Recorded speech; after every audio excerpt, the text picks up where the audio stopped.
Deuteronomy 25, New International Version.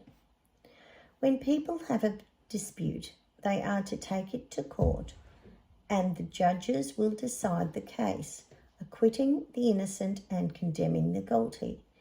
If the guilty person deserves to be beaten, the judge shall make them lie down and have them flogged in the presence with the number of lashes the crime deserves, but the judge must not impose more than 40 lashes. If the guilty party is flogged more than that, your fellow Israelite will be degraded in your eyes. Do not muzzle an ox while it is treading out the grain. If brothers are living together and one of them dies without a son, his widow must not marry outside the family. Her husband's brother shall take her and marry her and fulfill the duty of a brother-in-law to her.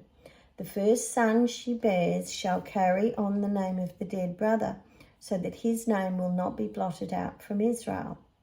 However, if a man does not want to marry his brother's wife, she shall go to the elders at the town gate and say, "My husband's brother refuses to carry on his brother's name in Israel.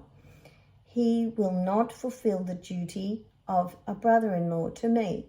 Then the elders of his town shall summon him and talk to him. If he persists in saying, "I do not want to marry her," his brother's widow shall go up to him in the presence of the elders, take off one of his sandals, spit in his face, and say, "This is what is done to the man who will not build up his brother's family line."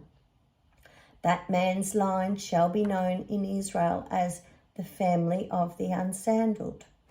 If two men are fighting and the wife of one of them comes to rescue her husband from the assailant, and she reaches out and seizes him by his private parts, you shall cut off her hand. Show her no pity. Do not have two differing weights in your bag, one heavy, one light. Do not have two differing measures in your house, one large, one small. You must have accurate and honest weights and measures, so that you may live long in the land your God, the land the Lord your God is giving you. For the Lord your God detests anyone who does these things, anyone who deals dishonestly. Remember what the Amalekites did to you along the way when you came out of Egypt. When you were weary and worn out, they met you on the journey and attacked all who were lagging behind. They had no fear of God. When the Lord your God gives you rest from all your enemies around you in the land he is giving you to possess as an inheritance, you shall blot out the name of Amalek from under heaven. Do not forget.